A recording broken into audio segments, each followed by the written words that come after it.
Oi, gente, começa mais uma Ana Kaline Entrevista. Minha convidada de hoje tem muita história para contar, principalmente de superação. Hoje é uma vitoriosa, mas foi muito difícil ela chegar até aqui. Nós vamos conversar com a Mariana Marques, ela que é CEO da Amarque. Nós vamos explicar o que é a Amarque, que é uma empresa especializada em saúde e bem-estar, mas a gente vai começar falando um pouquinho da história dela. Mariana, tudo bem? Tudo bem, Ana, muito prazer. Vamos começar falando onde nasceu Mariana Marques. Conta um pouquinho para mim.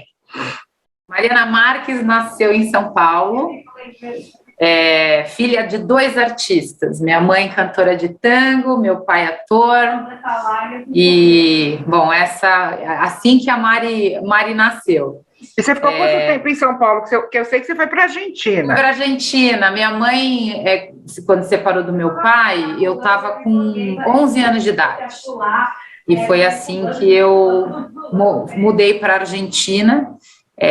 Minha mãe era cantora de tango, então ela volta para o país de origem, né? E a gente sempre foi muito simples, Ana. Assim, os meus pais... a gente sabe que a vida artística, ela é um pouco sofrida, ou você decola ou você sofre a vida inteira, né? Então, eu sempre vi os meus pais bastante dedicados, mas infelizmente com pouco recurso.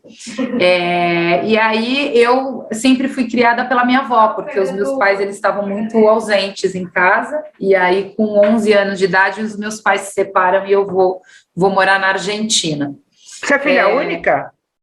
Sou filha única. Mais complicado ainda. Mas a gente se sente bastante sozinho, né? Não tem ninguém para compartilhar. E aí, com 11 anos de idade, 12, eu fui escolhida por um clube para ser jogadora de vôlei. Então, eu sempre fui muito dedicada, sempre gostei muito do esporte, né? Isso, para mim, sempre me tirou... eu falo que me tira das ruas, né? Porque, como eu era muito livre, né, e não tive, a minha avó ficou aqui no Brasil, então eu não tinha muito apoio, e o esporte, ele me trouxe bastante concentração, bastante determinação, competitividade, mas também cooperação, né, porque você precisa sempre do outro para que você ganhe o jogo, então esse lado, o esporte me ajudou bastante. Estudei lá na Argentina, então eu estudei em colégio público lá, na época eu terminei o fundamental, né? Uhum. Foi muito difícil, porque no começo, até então não tinha bullying, né? Mas lá naquela época, né?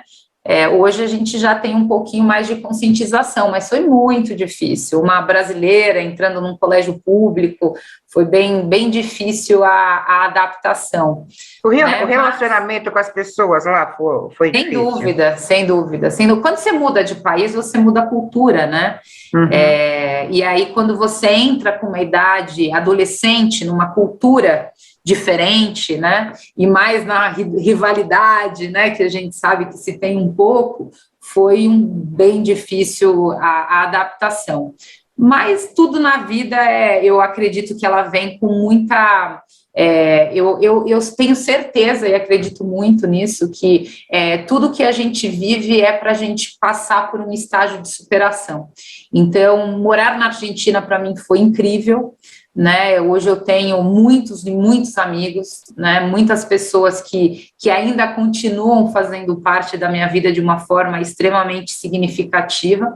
Mas é claro que quando a gente vai passando, né, pela experiência, a gente vai transformando. Eu falo que a transformação da dor e do amor, ela é importante para você impulsionar para o seu próximo passo.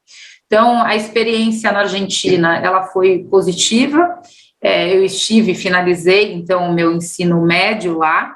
Uhum.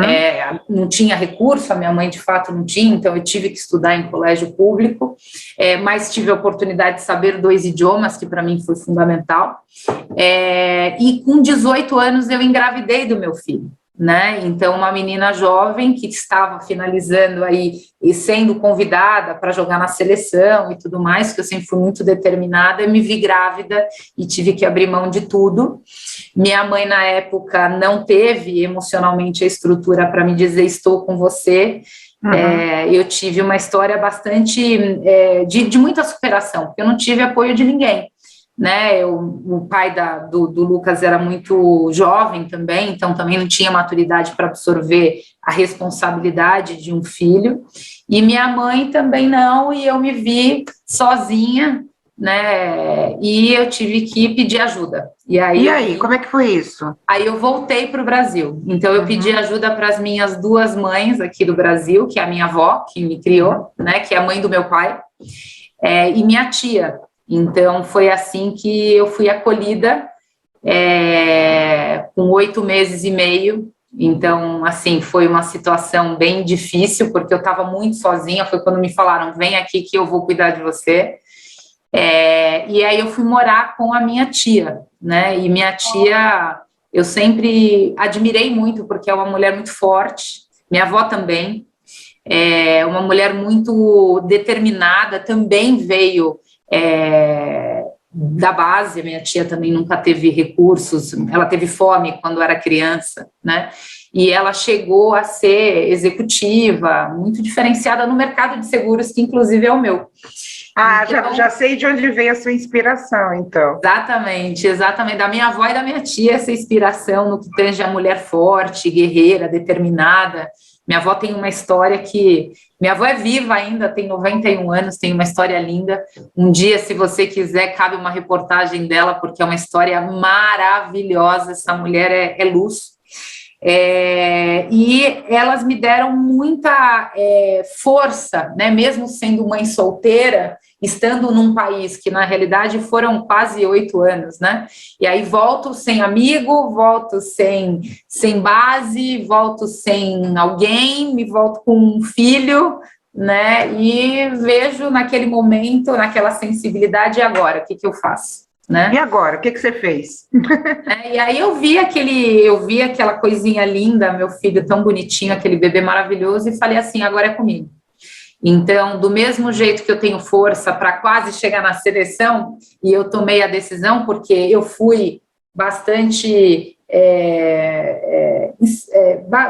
orientada a não tomar a decisão de ser mãe, né? Mas para mim isso era inadmissível, porque se eu ganhei esse filho, certamente ele veio da minha luz e era o presente que transformaria a minha vida. Então, e hoje você tem contato com o pai dele? Vocês voltaram contato? Não, a gente não tem, não. E aí eu decidi, então, tomar a decisão de assumir a responsabilidade. Eu sempre fui muito comercial, Ana, então, desde pequena, vendia tudo, né? Minha mãe sempre falava assim: ou você vai ser advogado, ou você vai ser vendedora, porque vender é o que não falta para você, essa característica. E aí eu absorvi essa responsabilidade, comecei a procurar, trabalhei em algumas empresas na área de vendas, até que eu tive a oportunidade, minha tia vendo que a minha dedicação e também me ajudando, então minha tia falou: não, agora você vai fazer faculdade. Eu falei: mas eu preciso cuidar do Lucas. Não, eu vou te ajudar.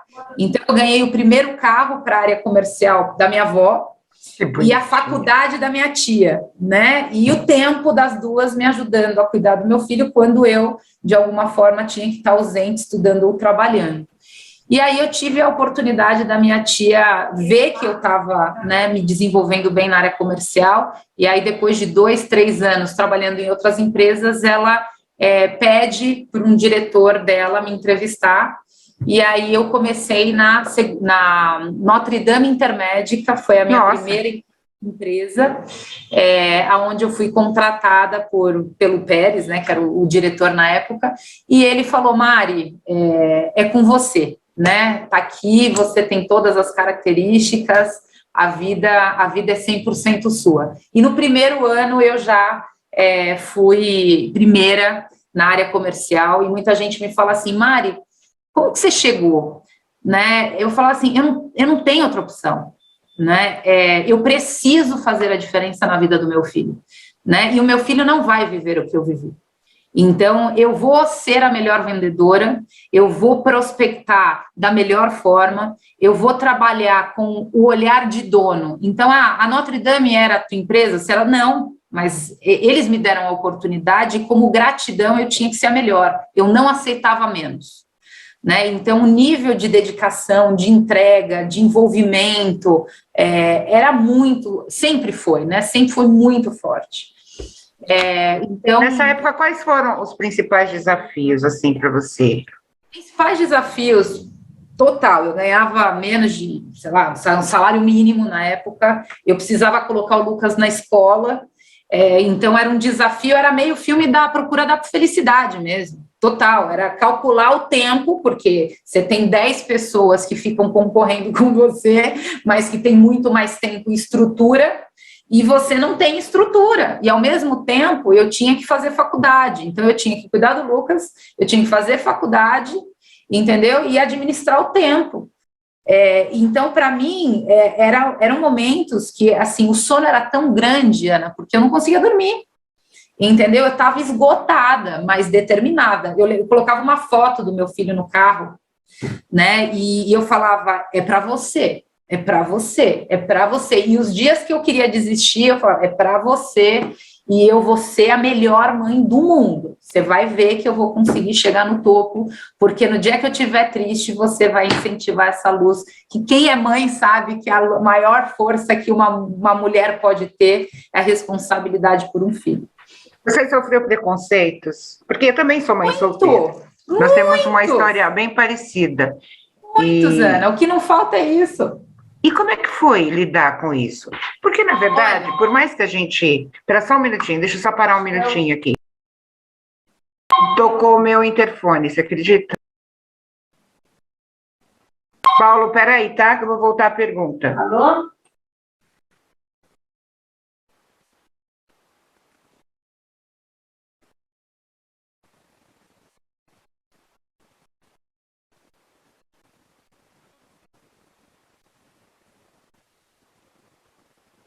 Mari, vou voltar à pergunta, tá? Vá. Gravar em casa é isso, né? Mari, você enfrentou preconceito por ser mãe solteira? Porque a gente sabe, né? A mulher, ela tem esse estigma, né? De que ela precisa ser casada, ter a família redondinha. Como é que foi isso? Olha, sem dúvida alguma, né? Ser uma menina de 20 anos com um filho, tudo é muito mais difícil. Então, seja ele no âmbito profissional, que o que eu vou contratar se a pessoa não vai ter tempo de se dedicar porque tem que cuidar de um filho, né? Ao mesmo tempo, eu tive várias vezes de colocar na mesa e falar assim, me dá 2 meses, 1 mês, para eu te provar que eu vou vender mais do que qualquer pessoa que você tem aqui, que o tempo eu administro de uma qualidade que você não imagina aonde eu vou chegar. Então, eu tive a minha força, né, de convencer e enfrentar o preconceito de frente, né, sempre me trouxe a oportunidade de mudar a visão do outro, né, isso no que tange ao profissional, né, quando está todo mundo tomando café, a Mari não tem café, a Mari não tem essa vida de 20 anos que você curte os bares, esquece, né, a hora do bar é a hora que eu tô trocando fralda, e tô intensa, porque eu amo ser mãe, né, eu falo que o maior presente da minha vida foi ter o Lucas, e não me arrependo em nada de estar brincando com ele, ao invés de estar bebendo no bar, e tá tudo certo. E como é que ficou a tua vida pessoal? Você deixou de lado? Aí eu vou nesse nível. Agora, a vida pessoal é outro desafio, porque você fala, nossa, adorei. Sabe aquela paixão que você fala, aí a pessoa fala assim, vixe, com filho? Filho. Nem a pau. E aí você sabia que a pessoa simplesmente não dava mais trela, porque você tinha filho. E assim, eu tinha amigas que infelizmente também tinham filhos e elas não contavam. Então elas ficavam naquela de não contar. E eu chegava assim, olha, tudo bem, me chamo Mariana, tenho um filho de 1 ano, entendeu? E é assim, e não tem pai, tá tudo certo, e vamos ser amigo. E aí, se a pessoa curtia, legal. Se não curtia, já sai do começo para não dar nem trabalho. Entendeu? Porque se já tem essa mentalidade, já não me interessa. Então, assim, eu no começo, claro que você fica, porque você sofre o preconceito, mas como que você enfrenta ele? Você pode enfrentar com a positividade, como eu. Tudo bem, Mariana, eu tenho um filho, se chama Lucas, 2 anos de idade, se a gente tiver que tomar café no final de semana, a minha tia não fica, que ela não ficava, ela falou, você é mãe, cuide do teu filho, vai ter que ir um Kinder Ovo junto, e tá tudo bem, entendeu? E tá tudo bem, e eu enfrentava com leveza, porque para mim, né, volto a dizer, não era um peso, era um desafio, mas da maneira que eu levo, né, é a forma que eu recebo. Então, no final, eu falo assim, Ana, eu sempre fui muito feliz na minha vida pessoal, tive, né, um casamento lindo, né, onde também fui super parceiro do Lucas, então, assim, de verdade, não teve nenhuma... Tem o preconceito, mas eu digo que não tem a dificuldade. Se eu levo o preconceito de uma forma intensa, ele fica parte de mim. Sim. A partir do momento que eu não levo, ele é do outro, entendeu? E eu realmente me blindo a minha áurea e a oportunidade de mostrar para outras pessoas que a gente pode ser feliz sendo mãe solteira e tá tudo certo. A partir do momento que você diz que o problema é seu, que você pensa, né? Para mim, Exato. é Eu não penso isso, ao contrário. Eu tenho o privilégio de ter o Lucas na minha vida, então não tem nenhum tipo de preconceito. Em que momento a Mari falou assim, vou empreender, não quero mais trabalhar para ninguém, e agora eu vou empreender, fazer o meu negócio? Olha, quando eu estudava na Argentina, no colégio, estava terminando o ensino médio, eu me lembro como se fosse hoje, eu tinha, 17 anos, e eu fiz aqueles testes vocacionais, e saiu que eu tinha característica, né, de ser empreendedora, e o professor me falou, o que você quer ser? Eu falei, eu vou ser dona de empresa. E gravou naquela minha cabeça, e até então nem imaginava o que podia acontecer. Quando eu saí da Intermédica, eu tive uma entrevista numa grande corretora, e eu falei com o presidente, né, e foi muito interessante, porque eu estava com 21 anos, 21 para 22 anos, e a gente fez uma entrevista super bacana, e ele me perguntou, menina, aonde você quer chegar? Né? Vamos se olhar, Mari, daqui um tempo, onde você quer chegar? Eu falei, César, eu quero o teu lugar, eu só vou cansar a hora que eu estiver montando uma nova Admix. E ele achou super engraçado, e assim foi. A gente trabalhou 10 anos juntos, foi uma experiência maravilhosa, inclusive foi uma das maiores corretoras do país, e eu decidi em 2014, né, porque na realidade eu já tinha decidido quando ele me contratou, mas até então a gente sempre criando novas oportunidades dentro da empresa, e eu falando para ele, César, cadê a hora que eu preciso montar minha empresa? E a gente sempre brincando, né? Até que chegou em 2014, eu montei um business plan completinho para ele, com todos os poréns, e fui ousada e terminei mostrando e falei, César, agora chegou a hora, quero montar minha empresa, né? E aí eu vou seguir a minha carreira de forma empreendedora. Ele super amou, adorou a história, topou, veio comigo, inclusive, falou, menina, você merece, eu faço parte dessa sua história, vamos junto, me ajudou pra caramba. E aí foi assim que eu criei a Marc, né? Em 2014. O que é a Marc? O que é a Marc? A Marc, ela tem muita conexão, até me pergunta, né, o nome da Marc, né, por que surgiu o nome da Marc? Na realidade, Ana, eu sou muito conectada a propósito, né, a Marc, ela é uma empresa que faz a gestão do plano de saúde, né, a gente cuida do maior custo das empresas depois da folha, porque plano de saúde é uma necessidade do Brasil, mas é muito cara. Só que o mercado de corretora, de corretagem, é um mercado que gere sinistro, gere doença, né? Plano de saúde, o que eu vou gerir? Consulta, exame, internação, cirurgia, parto. E eu sempre acreditei que a gente poderia gerir saúde. Olha que loucura! Para que gerir doença se eu posso gerir a vida? Claro. Né? E a vida é muito mais prazerosa do que a gente tentar trabalhar sinistro. Então, eu acreditei que o amar do Amarc, né, era muito mais profundo. e que esse era um valor que eu queria entregar para quem utilizasse o meu serviço. Então, foi assim que a Amarc, né, o nome da Amarc nasceu, e eu acredito muito que, através do nosso cuidado, e aí nós praticamente dobramos de tamanho na pandemia, porque a pandemia exigiu um cuidado muito mais humanizado, e a Amarc nasce uma empresa humanizada, a gente nasceu uma empresa muito próspera, e a gente criou, então, um programa de saúde e bem-estar, né? E isso foi muito importante, porque, assim, de 2014 até 2016, a Amarc trabalhou muito com o César, mas em 2016 para 2017, o César vendeu a empresa dele e ele precisou sair da sociedade. Uhum. E quando ele sai da sociedade, a Mari se vê sozinha. E aí eu falo, meu Deus do céu, mais um filho agora sozinha para eu criar.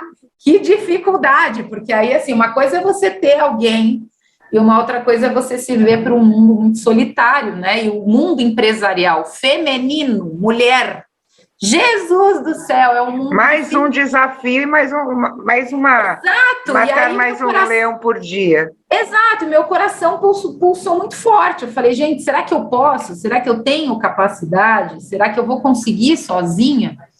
E aí vem aquela leoa, né, que você fala assim, a coragem de você falar, bom, se eu tenho essa oportunidade, se Deus me deu mais essa chance de cuidar não é só de um meu filho, né, porque a gente cuida de muitas famílias e a responsabilidade é gigante, foi assim, então, que a gente começou uma carreira mais solo, mas muito assertiva no que tange a investir em programas de gestão de saúde e bem-estar. Então, quando a gente traz qualidade de vida e a gente reduz afastamento, absenteísmo, a gente melhora a saúde emocional, a gente consegue cuidar das pessoas no que tange a saúde física, crônicos, tudo isso traz uma melhoria na percepção da empresa, naquele produto que ela oferece, porque a pessoa se sente mais pertencente, mais produtiva, a gente evita estresse, evita burnout, a gente cria esses programas,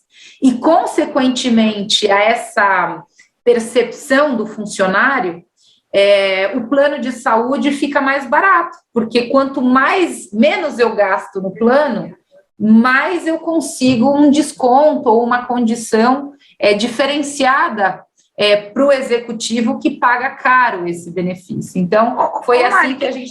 Entendi, mas que ferramentas você usa para reduzir esses custos? Ou seja, deixando o funcionário mais saudável, mais produtivo? Quais são os mecanismos utilizados pela sua empresa para que você tenha resultados como esse? Perfeito. Isso é uma pergunta super importante, Ana, porque é onde, de fato, eu falo assim, vamos sair do PowerPoint, vamos na prática, vamos trazer case, vamos fazer a diferença, de fato, na vida das pessoas. Então, quando eu vi esse processo acontecendo da pandemia, eu já tive uma percepção de que o número de consultas iria reduzir. Isso é um fato, 29 milhões de brasileiros deixaram de se cuidar na pandemia. E quando você deixa de se cuidar, você corre o risco de ter um problema de saúde, porque você não faz a prevenção. E com a liberação da telemedicina, né, que no Brasil não era legalizado, eu comecei a olhar e falei, bom, acho que tem uma oportunidade de começar a cuidar de uma forma diferente. Então, nós temos um programa, que é a Pro Saúde 360, né, aonde nós cuidamos, na primeira fase, nós temos uma estrutura de telemedicina, aonde a gente vai e cuida do colaborador. O brasileiro ainda não está habituado a utilizar a telemedicina, mas é uma ferramenta muito importante, ela evita 70% da necessidade da ida num pronto-socorro.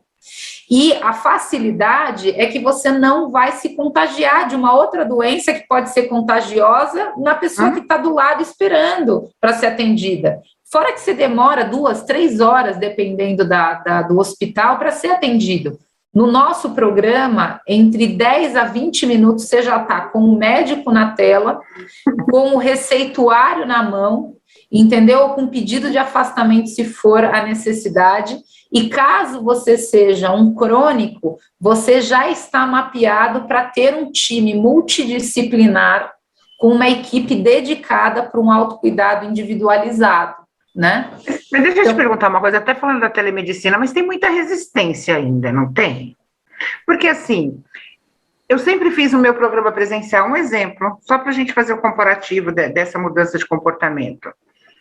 Eu me adaptar com o programa remoto é muito complicado. Por quê? Porque eu queria ver a Mari do meu lado, porque eu queria dar um abraço na Mari, porque eu queria olhar no olho da Mari presencialmente, para te dar mais segurança e para eu ter mais segurança.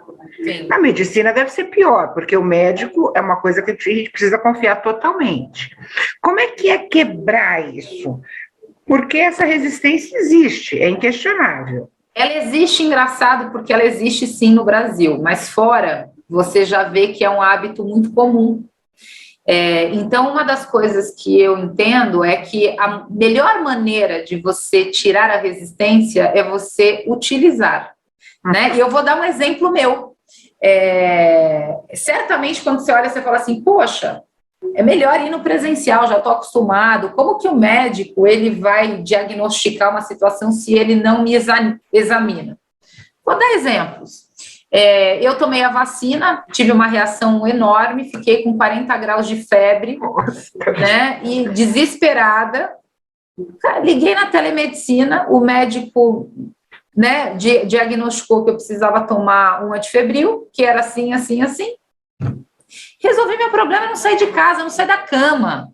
Eu não queria de jeito nenhum pegar um carro para poder ir para o hospital, entendeu? Então, tem casos, por exemplo, eu estou com terçol. Cara, você vai ter que colocar um colírio, entendeu? E muitas vezes ele precisa diagnosticar. Então, tem várias patologias, Ana, que não precisa ter avaliação física.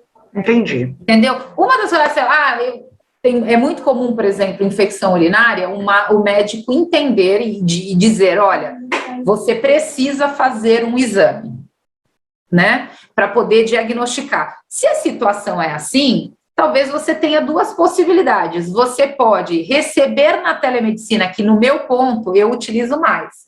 Eu recebo na telemedicina a solicitação do exame, vou no laboratório, faço o exame e, com base no resultado, volto para o médico e ele me receita.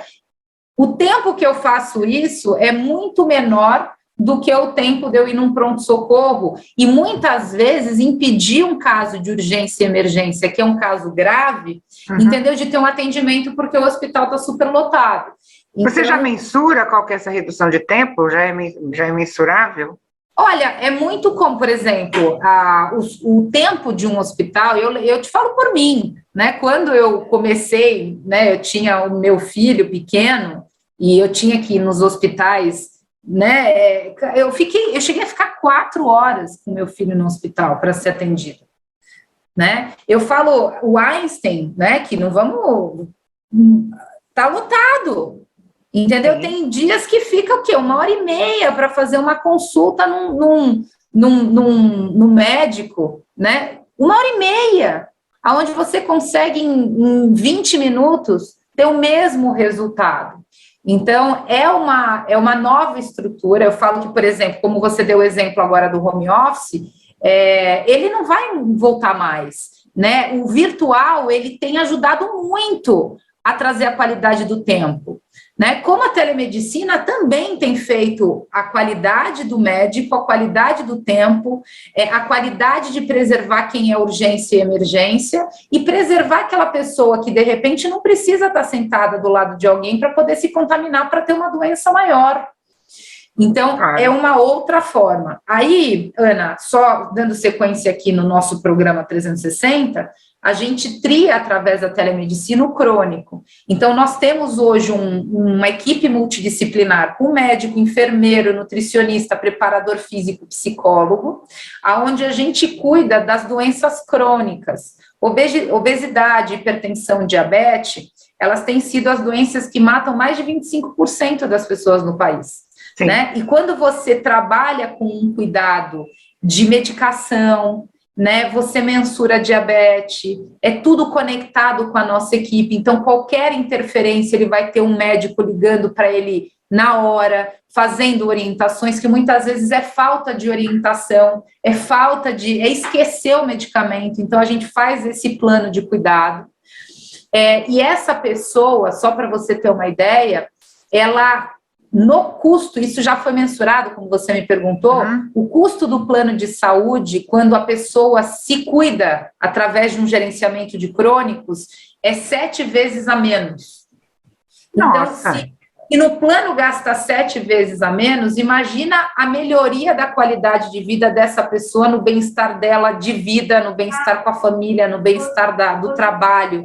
Então, a gente acredita, né, que esse programa, ele realmente é super conectado com o propósito de trazer saúde e de preservar a qualidade de vida das pessoas.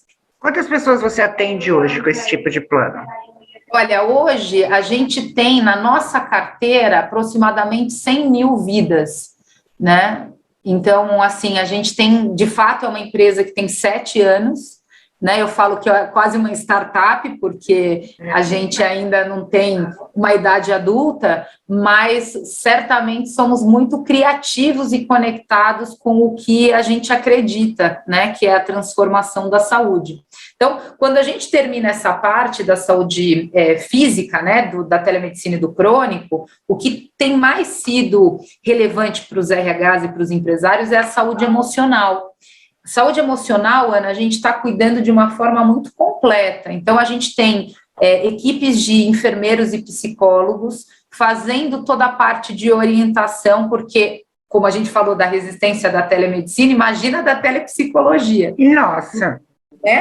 Então, as pessoas estão muito resistentes, não, saúde mental é para louco, então vamos mudar o nome para emocional para ficar menos impactante, né?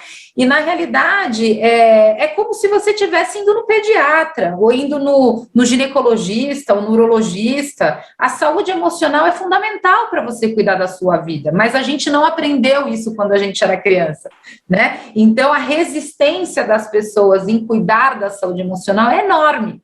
Então, nós criamos um plano de consciência e cuidado, onde a gente traz para aquela pessoa um questionário gamificado, interativo, para que ela possa ter uma devolutiva do que ela for preencher. Então, quando a pessoa preenche, ela recebe se ela está com um burnout, se ela tem estresse, como está a produtividade, insônia, desânimo. Então, ela já vai recebendo uma devolutiva que cria uma certa consciência. Às vezes, a pessoa acha, Ana, que ela está com um problema cardíaco, porque o estresse, a ansiedade, ela gera... Desencadeia isso, né?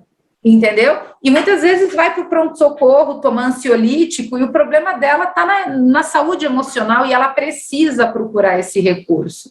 Então, a gente traz esse tipo de cuidado, de conscientização.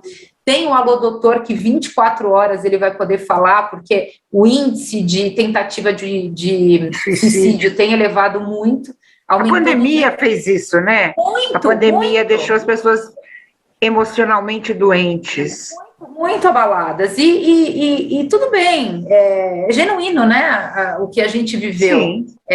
Então, como que a gente pode, em tempo real, seja 2, 3 horas da manhã, onde a pessoa não consegue dormir, né, e começa a gerar ansiedade, cuidar com uma equipe preparada. Então, o Alô Doutor fica disponível 24 horas, e a gente também dá todo um recurso de opções onde a pessoa pode procurar psicólogos, coachings, terapia holística,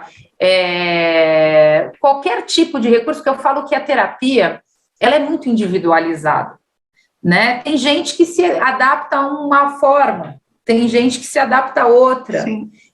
Tem gente que temporariamente precisa ir no psiquiatra para tomar um remédio, e está tudo bem, né? Mas depois você vai buscando quais são as melhores formas que você se identifica para o melhor cuidado da saúde emocional. Então, a gente vai criando esse trabalho, inclusive dentro da própria empresa, porque muitas vezes você precisa, nessa retomada, cuidar dos departamentos que também estão doentes. né? Fazer um trabalho conjunto de equipe. Exatamente, porque não adianta você cuidar só da pessoa se você tem que cuidar da comunidade, Sim. né? Então, a gente também vai trazendo esses recursos para as empresas. Depois a gente vai para a saúde física e bem-estar, atividade física, então a gente incentiva o esporte, a gente incentiva o cuidado com a nutrição, não importa se é yoga, pilates ou futebol e corrida, né? Um pouco do que a gente está falando da saúde emocional. Sim. Mas desde que a pessoa sinta prazer em dançar tá tudo bem, vamos dançar. É uma maneira de você trabalhar a tua endorfina e trazer o hormônio do prazer. Então, a gente também faz um trabalho de engajamento dedicado a esse tema, e a gente vai finalizando o nosso programa 360 com educação e carreira. Então, nós temos uma parceria muito forte com uma escola de negócios, uma escola multinacional, super reconhecida, que é a Sampo, e a gente faz um projeto onde a gente transformou, né? Eu tive a oportunidade de desenhar esse projeto com o presidente da Sampo, que tem uma visão incrível de trazer educação de uma forma popular, como que eu posso dizer? Desde do chão de fábrica até o diretor. A gente tem um modelo Watson, que é inteligência artificial, onde ele vai mapear o método de ensino daquele profissional e com uma condição de preço super acessível, esquece um valor de uma faculdade internacional, ele vai poder ter a mesma qualidade, né, que hoje ele tem, eu sei que ele jamais poderia ter. Então, é um pouco da Mari, que estudou num colégio público e que hoje eu sei que faz a diferença ter um INSPER, uma FGV, que eu fiz. Mas eu tive que fazer um Uninove para me formar na faculdade, mas depois eu consegui ter recurso para me especializar na Sampo, para fazer um projeto no INSPER, na FGV, e está tudo bem. Mas como que eu posso trazer isso para outras... Você tinha que começar em algum lugar, né? Eu sempre falo o seguinte, não importa onde você vai chegar, você tem que começar. Você tem que começar, né? E graças a Deus, eu aprendi demais na faculdade. É extremamente diferenciado o que eu consegui trabalhar e aplicar, né? E que, claro, não importa a melhor escola, é o que você traz, o que você leva com aquele ensinamento. Então, o nosso programa de educação e carreira, ele vem com esse método, né? Quanto mais eu sei, mais eu consigo me sentir bem em poder aplicar e ajudar o próximo e prosperar. Então, é assim que a gente fecha o ProSaúde 360. Mari, em que momento surgiu a ONG, o Amor Filia? Bom, há 6 anos atrás, a minha mãe ela é diagnosticada com um câncer, e a minha mãe, 3 meses antes, ela cancela o plano de saúde, né? E eu tive a linda oportunidade de cuidar da minha mãe no SUS. Certamente você vê que o estado, né, do hospital realmente é muito, muito precário, né? A situação que você vive num tratamento oncológico na rede pública, infelizmente, né, é triste. Mas a conexão que eu tive, eu falo do amor incondicional, por isso que do amar, e o amor filia, da troca incondicional, né? Foi muito especial para mim. Então, eu aprendi muito que eu me conectei eu falo que o amor mais puro é o amor incondicional, é aquele que você nasce, né? E não o que você aprende. Uhum. Então, quando você se conecta com a doação, independente de quem e como, você se conecta com a maior entidade que é a tua espiritualidade, né? O teu ser espiritual, e todos nós temos o nosso ser espiritual. Então, eu tive uma conexão muito forte, porque foi muito difícil para mim, a minha mãe faleceu em 6 meses. Ela voltou para o Brasil, sua mãe? Ela voltou para o Brasil, e aí depois ela teve o tratamento aqui, e eu tive muito apoio de muita gente, que eu jamais teria acesso, e pessoas que só me deram amor, né, e que não tinham recurso, mas que muitas vezes iam na cafeteria comprar um pão de queijo e me dar porque eu estava sem comer, né? E aquele carinho era algo que eu tinha que devolver, né? Então, eu acredito muito no Brasil. O Brasil tem muita necessidade, Ana. O Amorfilia, ele vem cuidando de ONGs, de orfanatos, de asilos. A gente tem projetos lindos com moradores de rua. Eu, no meio da pandemia, fui no meio da comunidade, porque eu não aguentei ver fotos de crianças me pedindo comida. Então, eu saí no meio da pandemia, fui no mercado, enchi o carrinho. Não tem ninguém, não vou eu. Né? Não tem ninguém, mas eu vou, né? E mas você vai, risco nada, eu vou, né? Eu vou colocar 5 máscaras e eu vou porque eu não consigo ver as pessoas no estado. E a pandemia, ela aumentou muito a pobreza. A gente tem feito agora, o maior projeto do Amorfilia vai ser agora em dezembro, vai ser um projeto Abrace uma Mãe. A gente viu crianças morrendo, porque isso é fato real, né? Porque a mãe não tem dinheiro para comprar leite, e uma criança de 0 a 3 meses tomando leite de vaca, ela tem um problema sério, e a gente descobriu essa necessidade numa comunidade do Imbu, e nós decidimos esse projeto acolher 50 mães, onde a gente vai doar para essas mães leite, fralda, lenço umedecido e pomada no primeiro ano de vida.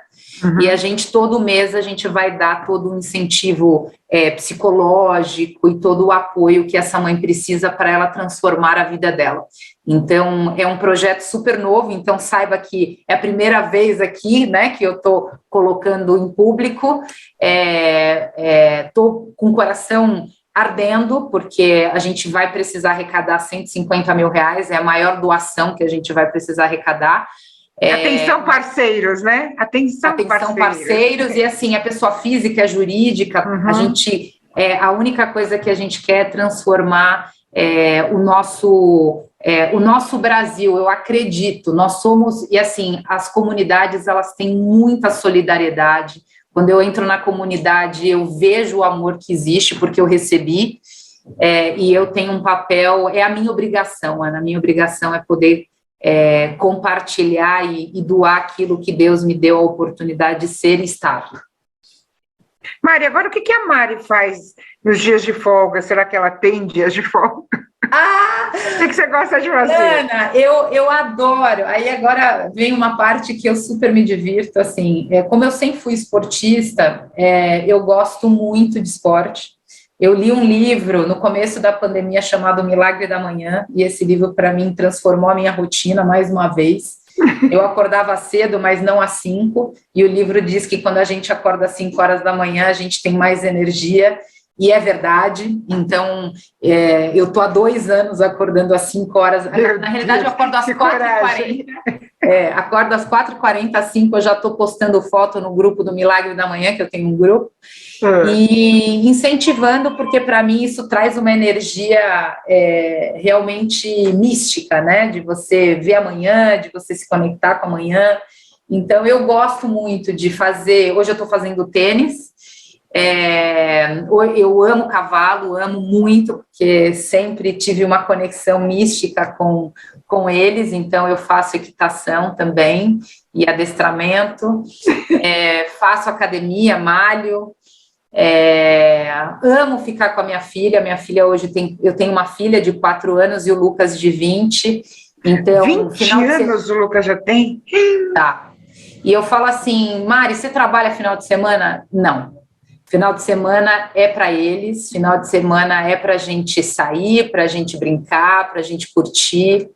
Estou gostando muito de cantar, porque antes da minha mãe falecer, ela me deixou uma missão, porque a gente cantava, né, quando ela tinha alguns shows, a gente cantava quando eu era criança, e ela me disse que eu a lembrasse cantando, e quando ela cantava, realmente minha mãe tinha muita luz. Então, eu decidi cantar, então estou fazendo aula também de canto, não é a minha profissão, mas é algo que me traz a alma, e a minha filha super se diverte cantando comigo também. Adoro um karaokê, então. Adoro. Então, é isso, é um pouco do que hoje eu faço nos dias livres. O que o Luca faz hoje? O que o Luca decidiu seguir? Que exemplo você deu para ele? Olha, o Lucas, ele é um menino extremamente especial, é engraçado porque ele é super família, namora já quase 3 anos, super fiel, né, apaixonado pela Bianca, minha nora, que ganhei uma filha, né, que ela é maravilhosa, adoro a Bi. Ele faz faculdade, hoje ele está fazendo FAAP, já está se formando em administração, já foi menor aprendiz, já foi estagiário, agora já está trabalhando numa startup, então super empreendedor, um menino do bem, graças a Deus. Eu falo que eu tenho um orgulho gigante, porque muitas vezes você fala assim, uma mãe sozinha, sem o pai, talvez não vai criar um filho da melhor forma, e eu criei sim. Ele fala que eu sou a mãe e o pai dele, né, que ele tem na realidade, eu sou uma mãe, mas ele tem 3 mães, né, porque ele fala muito da minha avó e da minha tia, que foram mulheres guerreiras, e ele fala, eu tenho muito orgulho do que vocês fizeram por mim, e a gente tem muito orgulho de saber quem ele é hoje. Mari, onde você quer chegar? Quais são os sonhos da Mari?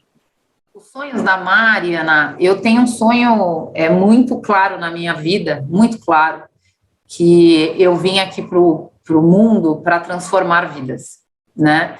Eu sei que eu tenho uma missão que Deus me deu para que eu possa... eu sei que tudo que eu sofri, né, tudo que eu passei foi para que eu possa ter mais força para ensinar. Então, eu sei que eu tenho um legado de amar, né? E eu tenho aprendido cada vez mais o que é o significado do amor incondicional.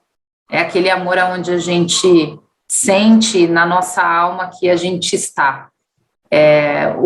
Todos os projetos sociais que eu faço são místicos, porque ele aparece de uma forma muito, muito mágica, né? E eu falo que aonde mais me conecta a alma é quando eu consigo ouvir de alguém que, Mari, você me ensinou, poxa, Mari, eu aprendi, independente com quem, né? Seja na rua, né? Quando eu vou almoçar e eu encontro um morador e ele olha para mim e me pede uma comida e eu vou com ele conversando sobre a história dele, seja 5, 10, 15 minutos, eu posso dar uma palavra para alguém. Então, eu me vejo nessa missão de poder contribuir, de poder ajudar. Eu falo que eu vim sem dinheiro e vou morrer, né, sem a necessidade dele, porque o dinheiro, ele é bom, sim, todo mundo precisa para oferecer uma condição digna, né, para a nossa vida, para os filhos, mas ele nunca pode ser o efeito principal, né? Eu falo que ele deve ser a consequência de um bom trabalho, uma boa dedicação. Então, hoje eu me inspiro, não é por recurso, né? Hoje eu me inspiro por histórias, eu me inspiro por construir, e eu sei que a gente, como brasileiro, a gente tem muito espaço para a gente fazer diferença, e não precisa delegar, né? Porque porque o governo faz a vida dele, como a gente falou, né, do preconceito. No preconceito deixa lá e vamos assumir a nossa responsabilidade, a nossa caixinha, o nosso espaço, porque se a gente faz a nossa parte, a gente já cria um elo especial para a nossa vida, para a nossa transformação, porque é temporária. Eu não sei se eu vou viver tanto tempo assim, ou quem sabe eu viva tanto tempo assim, né? Mas o tempo que eu viver, que eu possa estar sempre conectada com a minha luz, com o meu ser espiritual, com o meu guia, para que eu possa fazer a diferença para o nosso Brasil e para o nosso universo. A pandemia te mudou muito? A pandemia, ela me deixou mais fortalecida no que tange a essa situação da necessidade. Se você me fala assim, eu sempre tive isso dentro de mim, mas eu me fortaleci muito mais, porque a pandemia acelerou todos os meus projetos de uma forma muito intensa. O Amor Filia fazia projetos para 100, 200 pessoas. Na pandemia, a gente fez para 3 mil pessoas. Entendeu? Em casa. Eu nunca arrecadei tanto dinheiro de doação para poder ajudar as pessoas na pandemia. As pessoas ficaram mais solidárias, né, Mari? Eu acho que o nosso comportamento, a nossa visão solidária mudou muito, né? Porque a gente não via o problema do outro, só quando esse problema estava próximo de nós. E a pandemia fez isso, trouxe a doença próxima de nós, né? O vírus muito próximo. A gente começou a perder pessoas próximas, a gente falou, e aí? Pode ser eu, né, em algum momento. Então, a gente falou, vamos nos preocupar com o outro. Eu acho que a pandemia, claro, extremamente negativa, óbvio, mas no ponto comportamental, né, eu acho que as pessoas aprenderam muito, muito. Muito. Ana, a dor, ela é duro, né, quando a gente fala da dor, né, você fala, pô, a história da Mari é uma história de superação, e que hoje eu vejo que isso me impulsionou demais para que eu possa ser quem eu sou. Então, a gente vive a pandemia, é um momento difícil, foi um momento muito mais difícil do que está sendo hoje, mas quando a gente olha para isso com olhos de ver, e a gente acredita que nós estamos vivendo aquilo que a gente merece viver, e que a gente pode olhar com a positividade da situação, porque eu não sou feliz, eu sou positiva, porque a felicidade ela é temporária de acordo com aquela situação que eu estou vivenciando. Então, se eu vivo coisas feliz, boas, né? Eu sou feliz. Se eu vivo as coisas ruins, não, eu estou triste, não. Eu vivo a positividade de todas as situações que aparecem na minha vida. E quando veio a pandemia, cara, e agora? Né? Para o empresário ainda, e viver uma situação dessa e achar que você vai destruir a sua empresa, porque ninguém mais te atende o telefone, é desesperador. E a conexão de você ter uma cabeça equilibrada e acreditar que aquilo está passando porque tem que passar, e você olha com positividade e transforma aquela oportunidade e pede. Tudo que está acontecendo é porque tem que acontecer, e como que eu posso olhar isso com amor e transformar? É bom perder a minha mãe com câncer? Não, mas eu criei o amor filia hoje em prol do amor que eu tinha por ela, e eu olho com positividade que eu tive essa experiência, né, e que hoje eu tenho ela viva comigo. Então, muita gente perdeu pessoas, e muitas vezes ainda em depressão por conta disso. Por que não transformar isso em um significado muito maior e lembrar a dor no amor? Né? Eu acho que esse é uma forma, né, que eu penso e tenho conduzido a minha vida.